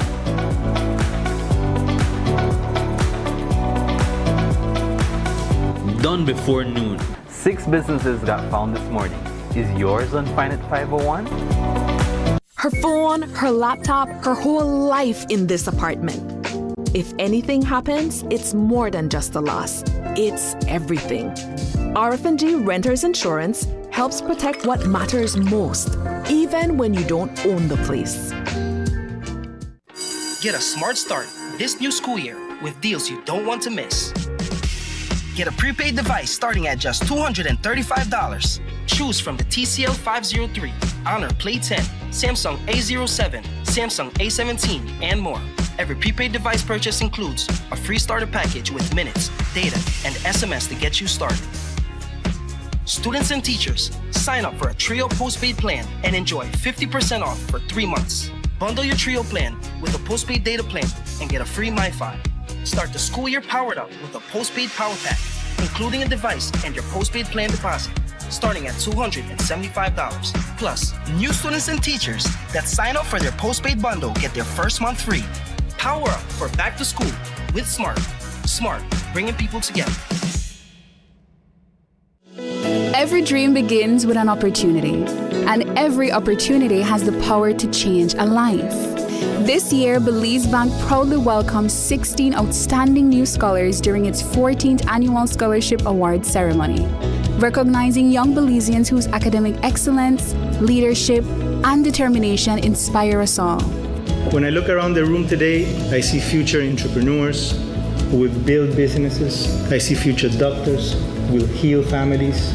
I see engineers who will design infrastructure, teachers which will inspire the next generation. For Belize Bank, a scholarship is more than financial assistance. It's a commitment to each student's future through guidance, encouragement, and mentorship from members of our management team. Today, we celebrate 16 new scholars, more than 250 lives transformed, one shared future. Because when we empower our youth, we empower our nation.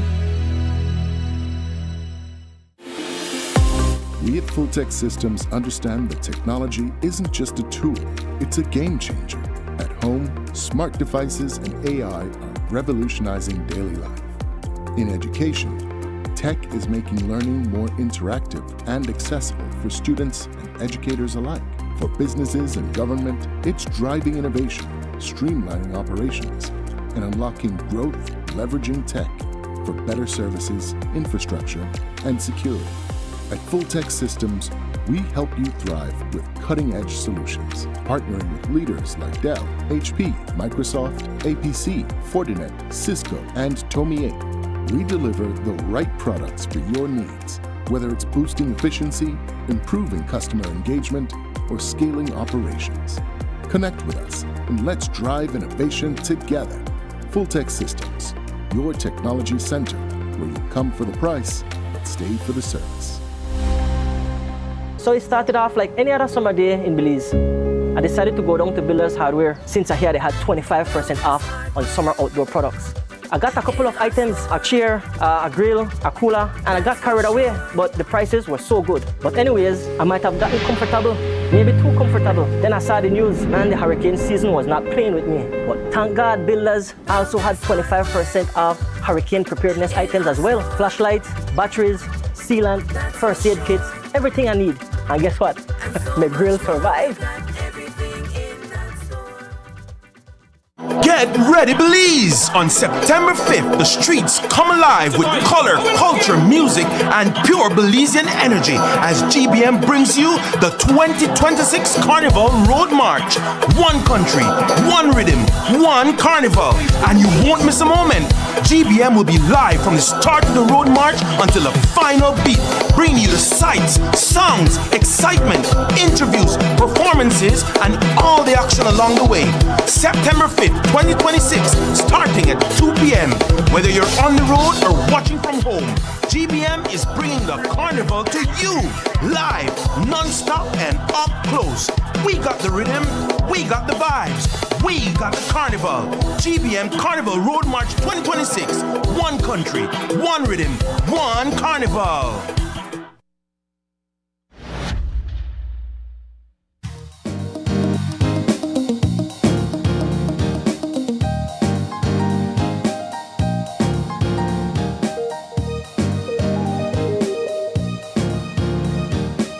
Welcome back, guys. We're jumping into our third conversation, and this one promises to give you a little bit of some laughs and chuckles, you know?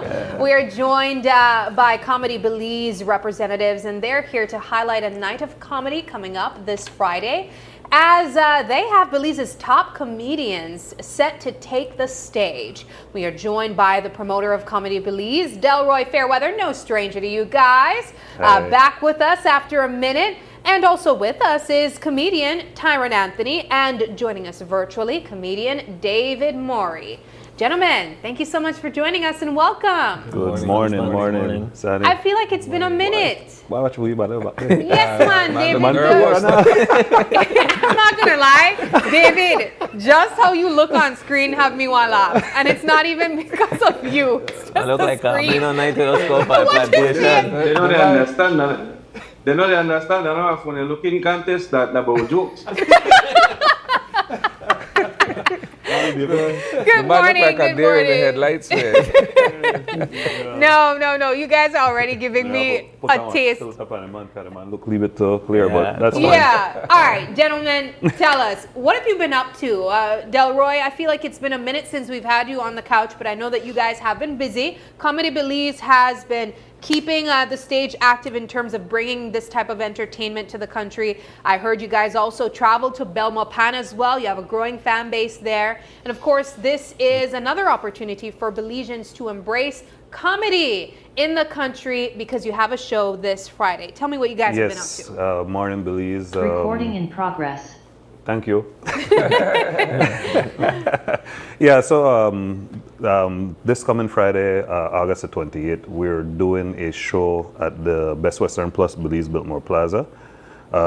This show promises to be a star-studded show because we have pulled out, we're gone deep in our bags and we pull out the best of the best. You know, we have, for example, we have the host of the show, which will be Charmaine from More FM.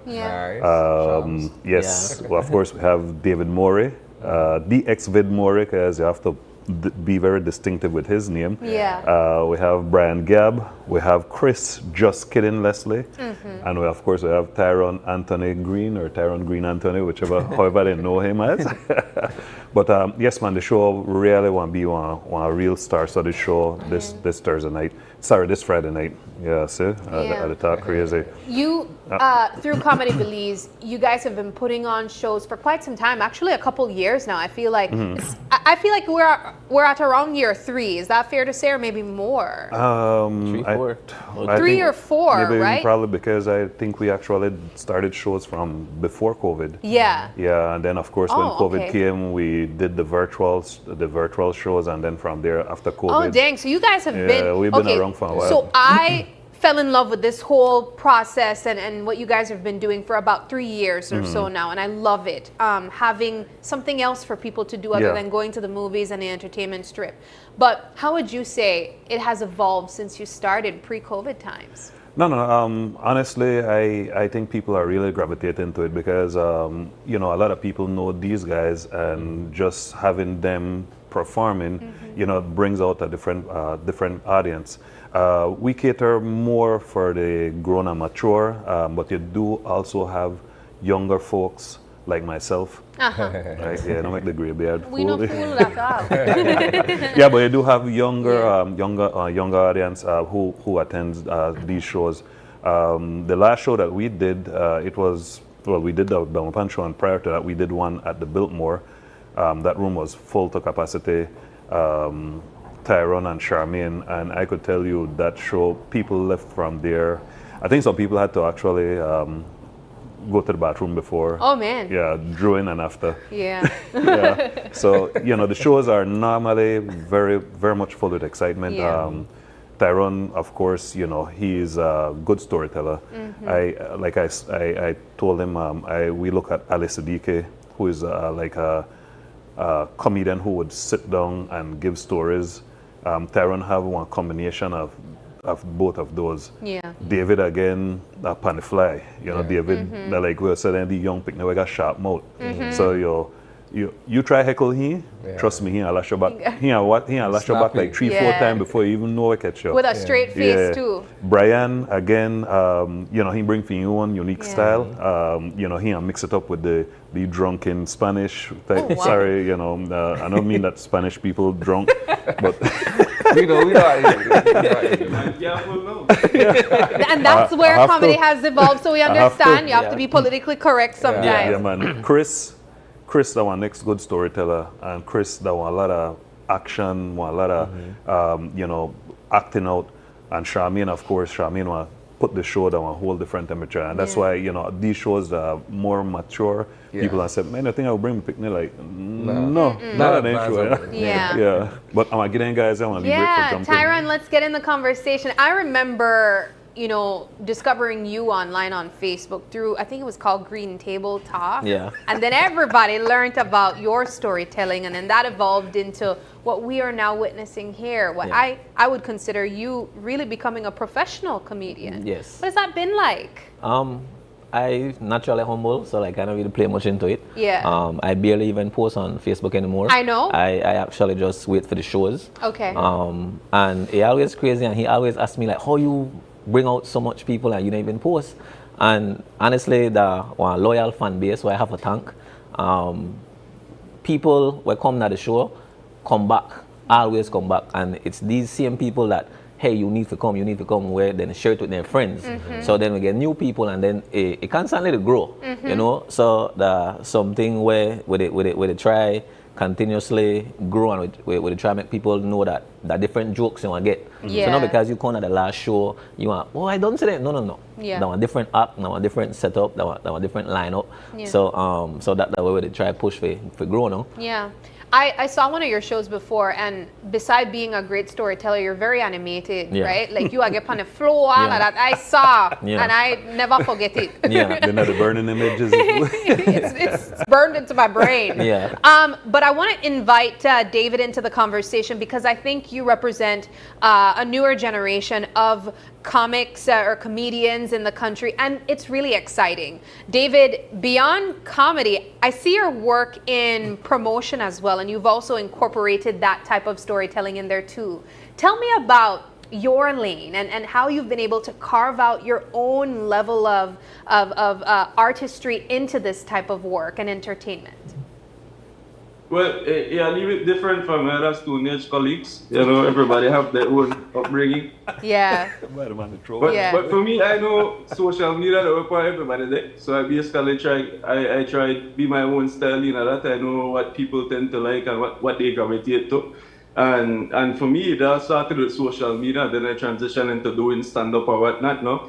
To the point where we made those shows with Comedy Belize back in 2020, the virtual show. And then I made only pick me out at the show, you know. They grow up fast, though. Yeah, they grow up so fast. They grow up fast, but we got the same stress for since back then, no? But, you know, that's the point that for me quick out that it's a show. And can enjoy myself, you know, because they got a lot of stuff for Belizeans to worry about, you know, the day-to-day life and comedy that usually we escape for that. So for me, that's the best part of the whole experience. For seeing people, they tell you that they go through a lot, and the shows and the jokes you make could really brighten up the day, you know? Absolutely. Here's my question for both Tyrone and you, David. How do you sharpen your skills and come up with new routines and new material jokes every time? Well, the main thing when you know that your jokes need for sharpen, like when you're up on stage and you tell a joke and nobody laughs, that when you say, all right, I need for the better. That's the roughest place to test it, though. that roughest place, but that way you land, you know, because you know, heat at the moment, you have to understand that they have certain things that make people laugh. So if you say, all right, this type of joke never worked last time, maybe I have to make a better joke for the next show. Yeah. Yourself, Tyrone? Yeah, for me, it's funny that David said that, because I remember my first comedy show, that old Belize, and it has never changed where before I go on stage, if you notice me, I walk wrong and wrong.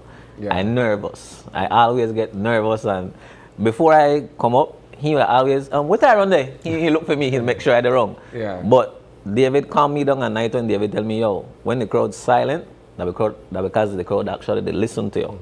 So a lot of times you go to the comedy show, and as a comedian you feel like, oh, they must be laugh. No, as a storyteller, I give you one build up. And for me, I stay true to myself. I give jokes about myself, about my family, about my experiences. So for me, pick one storyline. So when you come to my show, you want always start out, and you want say one storyline, and you're like, all of them are connected. But at the end of the show, I want to tell you why I give you this story. And I always about betterment in life. Oh, lovely. You say, go ahead. No, I wanted to ask, and perhaps this might be a personal question to both of you gentlemen, but do you find that your friends and your family fear that any interaction with you will be a joke at some point? I don't want to tell nothing personal to Tyrone, because I will be part of the act. Yeah, so I always roast my mom at every show. Oh boy! To make the crowd know that nobody off limits. You know, so even in the family group chat, my mom will be, I'm not so certain things on this boy because we don't know what he are exactly. You know. So how about you, David? The same for you? Oh, well, you know, sometimes that's kind of tricky, because then when people trust you with their business and you for the broadcast of business to have for the country, then now a whole sticky situation, you know. So usually, like, if I say or use somebody content, maybe I would just use like my closer siblings, you know, the boy would done experience more than me. And sometimes I ask them if you okay for me, can I use this story, and then I add it as my story. Oh, so when people laugh at me as opposed to laughing at them, you know. You see, and one of the things where why I keep on saying to them, like, you know, I travel, I go look at shows. You know, of course, you know, we bring in international comedians and even some of the best, like what Tyrone is saying and like what David and then guys say. The nervousness, like I have this guy, Derek Keener. Derek, I would want you to see him before the show, like literally, like he just, you know, so universal and feeling. as he cracked that first joke, after that, that's it, the floodgates are open. So, you know, part of the whole Comedy Belize experience, like from my end, like I try show them guys, like, you know, like bring back to them like things what we experience when we go to shows. And like I said to them, you know, like you said, nothing is off limit. You just have to know the limit when, you know, like if you say, like, for example, you want to maybe roast somebody and, you know, if you see that person not too receptive to it, then, you know, you have to know the limit. Especially when you do roast people in at the audience. But we do, last show that we had, one guy actually came up to us and said, listen, man, I want 5 minutes on a stage, like, or just literally one lead time. He just became people didn't realize he just became a part of that just before the show. He got up there, gave a little couple seconds, and he was good. Yeah. And after that, like, you know, that like all bets are off with him. That like, no matter, you know, we called him the old pimp because the man came in a yellow shoes, yellow socks, yellow shirt. Oh, lad. So he tell me to come this time, you know, red shoes, red socks, and red shirt. And he wants to be a part of it. So, you know, you do have people who are entertained by it. But here's the thing, right? You can't go to a comedy show with stand-up comedians and expect that all bets are not off. In other words, especially if you're at the front of the crowd, guaranteed. You want to get touched. That easy pickings. So, like what David made say, like I have people who I sell tickets to it say, please no, roast me. And I respect that. And I always tell people, if you tell me no message you, I not message you. But I can't say for my colleagues because they don't know you. You know? So, you know, if you come at the show dress up like condiments, like mustard and ketchup, you make it hard for it, you know. We have to say something. Fair enough. You know, Delroy, I want to know though, how do you go about scouting talent? I mean, I know that Belizeans are generally funny people. I truly believe we hilarious, but it's different from being able to perform in the way that these gentlemen do professionally. How do you find the latest? It takes a lot of persuasion, and like David said, you know, all that we have with little, they're like one family. Yeah. You know, because David, I call him my nephew, and he call me uncle. Tyrone, they're like my younger brother, or like my son, you know. Chris, Brian, Charmaine, you know, that they're just like speaking to them and like, listen to me, okay, we have the show. The first and foremost, we sit down and we talk about it. And then from there, they're like, okay, you guys already know what you will be doing. Basically, for me, now I become like the promoter, the producer. So like tonight with David and guys, I'm not gonna know, we have a meeting tonight. Okay. Yeah, and we're just going through the show in terms of, because similar like this morning talk show, you know, you have slots. And one of the things that for make sure that then guys, they're comfortable, nobody don't want to go over anybody's time because that again kind of nerve wracking because you done in that zone, okay, you ready.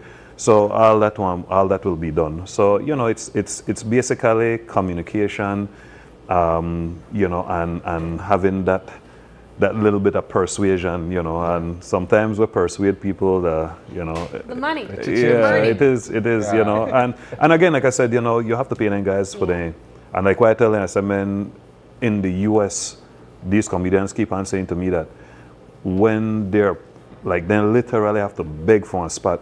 Belize, it's a gem because the floor and the stage is for them.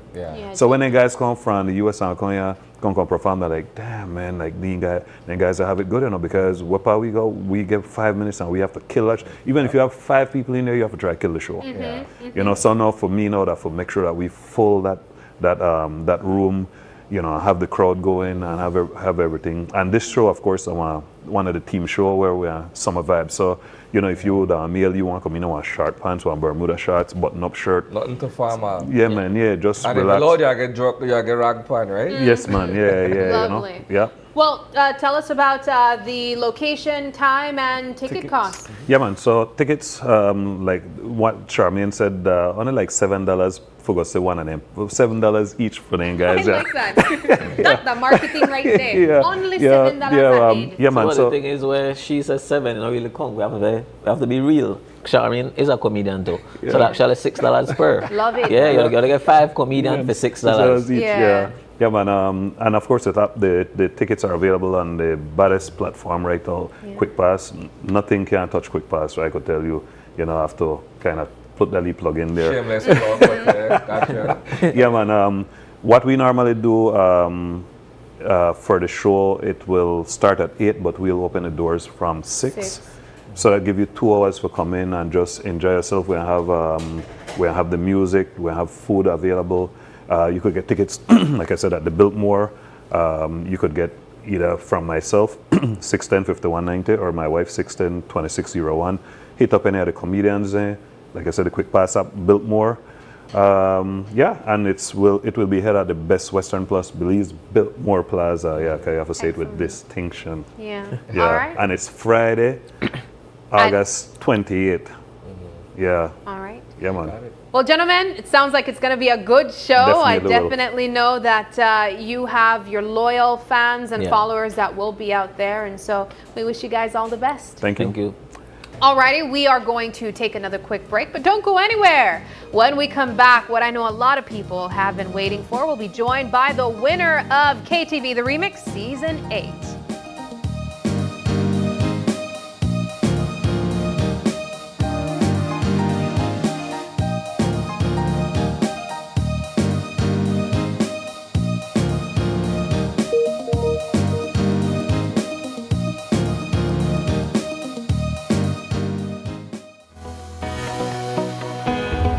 Connection isn't something you switch on. It's something you build together.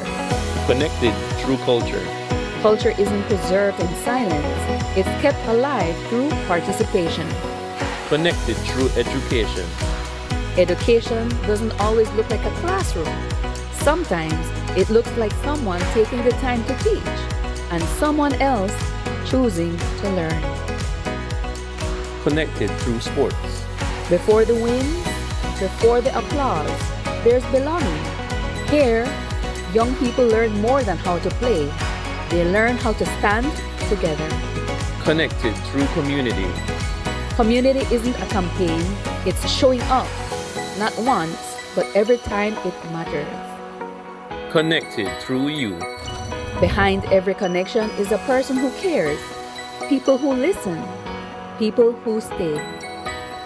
We don't just connect services, we connect you to your world. Connected through every chapter. Smart, bringing people together. Her phone, her laptop, her whole life in this apartment. If anything happens, it's more than just a loss. It's everything. RF&G Renters Insurance helps protect what matters most, even when you don't own the place. Need to submit your sickness benefit claim online and have a physical medical certificate? Here's how you can do it. First, go to ssbportal.org.bz and log into your My Social Security account. Next, on your dashboard, click Benefits and choose Forms. Review the requirements, then click Continue to proceed. Click Apply under Sickness Benefit to start your claim. Review and confirm your banking information. If it is not correct, select No and follow the steps to update your banking details. If your banking information is correct, select Yes. Next, if your illness is not related to an injury at work, select No and proceed to upload your medical certificate. Select your claim period and confirm your employer details. Read the declarations and click each to agree. Click Submit and you're done. A confirmation email will be sent to you. Your employer will also receive an email with your claim details and a request for your salary information. If needed, submit your sickness benefit claim online and receive real-time status updates.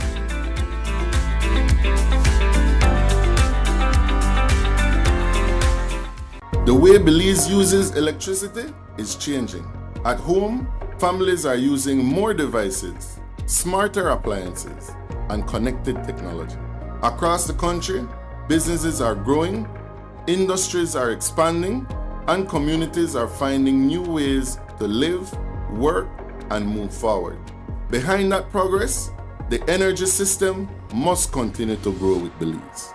At BEL, modernizing the grid is part of preparing for what comes next. A grid with greater visibility, more accurate information, and better tools to manage energy as needs change. Through investment in digital systems, upgraded infrastructure, and improved monitoring, BEL is strengthening how electricity is managed and delivered across the country. Not just for today's needs, but for the future Belize is building. As new technology emerges, from solar generation to community energy systems, the grid must be ready to support them safely, reliably, and sustainably.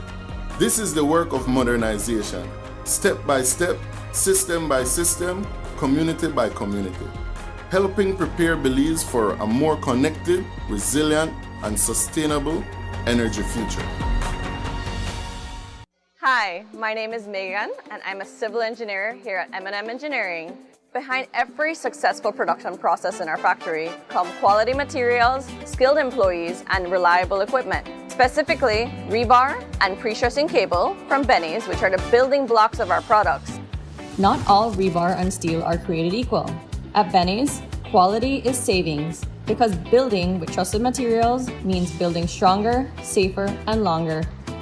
Through Benny's Enterprises and Banquet, M&M Engineering has access to the highest quality products and heavy-duty machinery that help us improve efficiency, maintain productivity, and provide the most reliable solutions to our clients. Best for you and best for me. At Benny's, it's the quality. Benny's, quality and savings.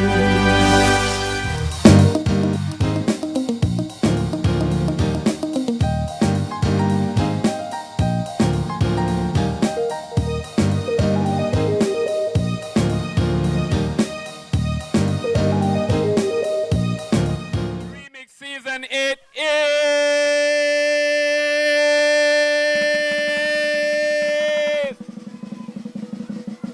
Trevet Campus.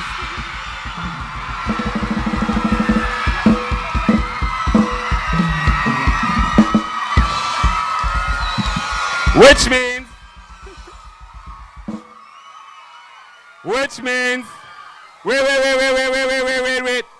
wait. The whole village can't come past stage, you know, I broke it down. Which means that Tiana finishes second. Please give her a huge round of applause. Congratulations to Trevet. Oh, wow. I could only imagine what that felt like last night. Ladies and gentlemen, we are joined by Trevet Campos. He is the champion of KTV The Remix Season 8, KTV 2026.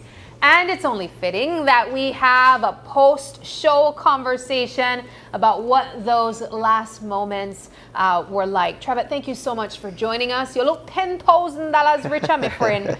You know, you look like you're the rolling a door. How you feeling? I mean, I'm feeling pretty good. I mean, I'm glad that they finally it's over, right? Yeah. It was just about a week or so ago. We had you on the couch with your other colleagues, the finalists of this season, talking about what the season was like, what your experience was like. We know you shared how this all started, the origin story of your mom giving you that nudge to go. And I have to say, you know, it was quite fitting. Last night was such a night. We know that you gave it your final performance, last two performances really. You perform, you know, you get off the stage and you give some roses as well to the judges and to your mother as well. But before we get to, you know, those last moments of being crowned, I just want to get a reflection of last night in its entirety. What did that mean to you to be able to perform for the last time on the show? I mean, it was it was a lot, you know, dealing with my team, you know, the banner and stuff, but it was beautiful, absolutely beautiful, you know. I believe that people spend their money upon me. I supposed to give them a show, and it's the last, you know. I supposed to come and, you know, make people enjoy the last night. Yeah. You know, it's the least I could do. What was that feeling like for you in that moment where you actually won and you were named the winner? Man, I kind of think when it got through my head, wow, I did I mean, you could see yourself right there. I'm curious to know, seconds before, were you certain that you would be the one that would win? I mean, I was 99.999. Oh, that's real certain. Yeah. How are you so certain? Because I know nobody never tell you. Because, I mean, I do my part, you know. I can hold a last week from Wednesday night straight through to Friday night. I did a karaoke places to sing, you know, and they put myself out there. Yeah. You know, and like I made it say, even if people don't know or watch the show, and I sing, I perform, they like hear my voice, and I say, whoa, we have to vote for this Balia because then he sound good. Yeah. You know, so it's all about campaigning, putting yourself out there. So I mean, I shame. Yeah, that was evident, I think, from the start of the season. You definitely highlighted that you had a strategy involved. You were going to market yourself to businesses. You even tried to steal any chance and highlight some of the businesses. I never knew that. No, it's cool. It's cool. We get it. But you also pointed out in our last interview that you went and you did your research, right? You wanted to make sure that you knew what you were getting yourself into until you spoke with the past winner. Tell me a bit about that strategy involved in getting to this point where you are now named the winner. Well, you know, like you said, I spoke to Darlon and he gave me some really good tips. You know, and they work. Yeah, tell me some of the tips what you use. Well, the man tell me, unbutton your shirt, leave it. Use the girls, make that get to you and put that channel that to the performance. The girls, you know, the attention. And, I mean, can't go wrong with the girls. Okay, yeah, so this is what really happened. So, but not telling us that, right? Okay, we're not telling unless he watch it and unless he watch it and like it. So, yeah, and then he also gave me the strategy for reach out to big businesses. Yeah. You know, and that was really really good strategy. You know. Now, I know that some of these very questions were posed to you last night by William, but, you know, reflecting on this journey so far, the past 8 weeks, I imagine there were some key moments. You spoke last night of interacting with some of the persons backstage. You spoke of hearing words from Andazi, one of the judges, saying, oh, yeah. I thought I hear a certain song, but I know I might hear it for you. You could sing it to me. Yeah. What were some of those other moments that really stood out and you're going to remember? Well, Roxy, when she was when I met a Latino night, Roxy, like, when she didn't get the mic, yeah. You know, that really, you know, because I give, you know, that they show me that, you know, I give them what performance when they enjoy, and that make me happy. Yeah. Once they enjoy it, that make me happy, because then at the end of the day, without my fans, thank you guys as well. Without them, I never made it.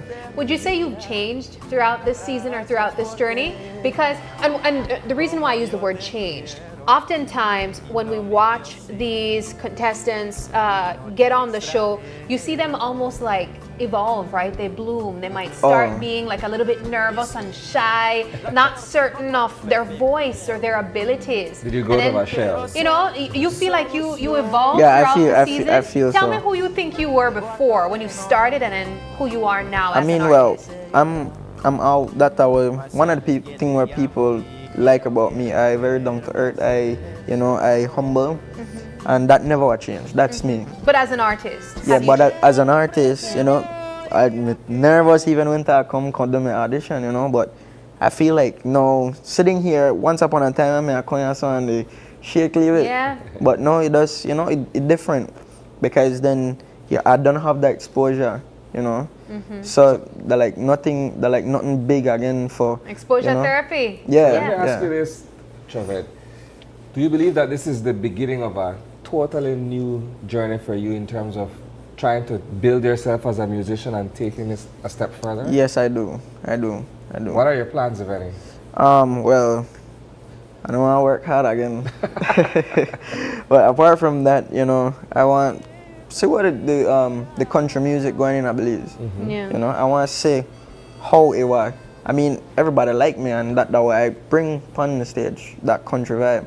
So I guess I'll have a shot, you know. Yeah. Bring something different in the country for once. Do you have any favorite country artists that you would like to, you know, that you consider influences you? I know we recently lost Dolly Parton. Yeah, that's a tragedy. Yeah. Yeah, condolences to the family. But how about other country artists? Who are your Well, Morgan Wallen. He's my favorite country artist, and he actually, you know, I take his story because he has a really backstory, real good. He went on The Voice and they rejected him, and now he's on the top 10 billboards of country music every single year. You know. So tell me about this $10,000 and everything else you get, because I see you last night to try, you know, carry out that AC friend. Oh. Tell me about what you have, you know, how are you planning to celebrate? What are your plans for that 10K? Well, you know, I'll buy my cow. Your cows, yes. yes. I'm going to buy my Did say cow. that. You know, that's how I start. You know, I want to try invest the money, you know, and then, you know, invest in like equipment stuff for like, as I want to have my own studio, you know, eventually. Yeah. You know, so that's basically it. And I mean, I'm not celebrate my birthday yet. How old are you now? I'm 23. Oh wow, 23. wonderful. Yes, man. This is a very good start. I don't know if we got it on camera, but there was a moment after it was announced and William shared it. Your family rushed on stage. Like, I was there watching it myself. I'm afraid for no. They even lifted you in the air. I don't know if we caught that as well. You can see, yes, we caught it. They lifted you in the air and they tossed you up like you light, like you weigh nothing. Tell me about what the response has been like. What are the conversations right now from the fam, in the fam group chat or wherever? Yeah, the family group chat blow up. Blow up. And I check it for a morning, but I sure that over hundreds of messages. Yeah. You know, congratulations, they did it. Yeah, thanks, man. They're really supportive. My family is one of the most, especially my mom, my aunts, you know. They, if they never sick of them, enough times I like, chum, I done with this, too much headache, stress, you know, but you know, they push me. Yeah. And I appreciate that a lot. If it wasn't because of my family, I never made it there. Yeah.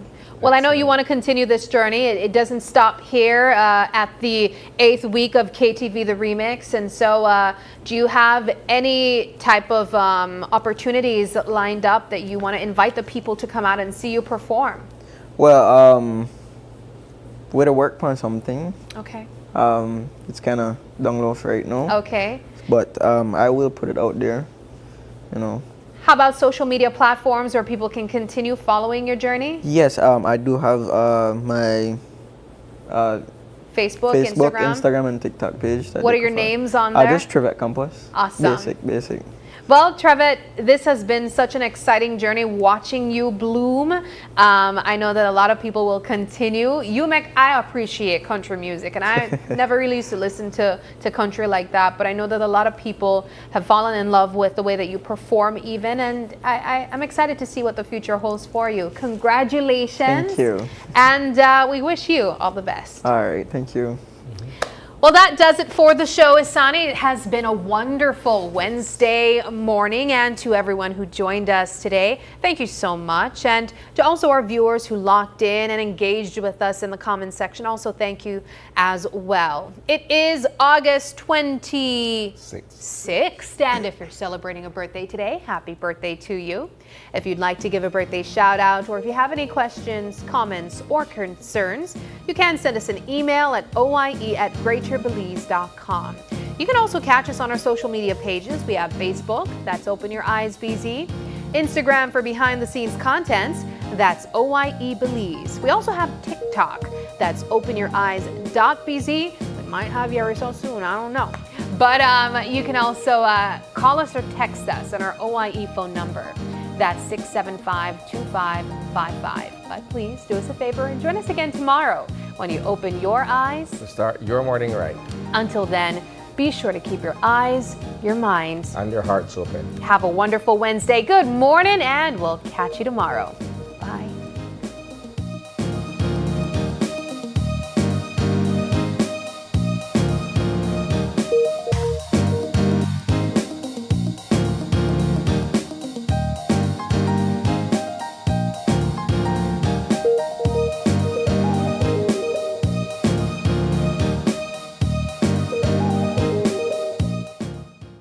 Open Your Eyes was brought to you by the Belize Bank, our country, your bank, and SMART, bringing people together.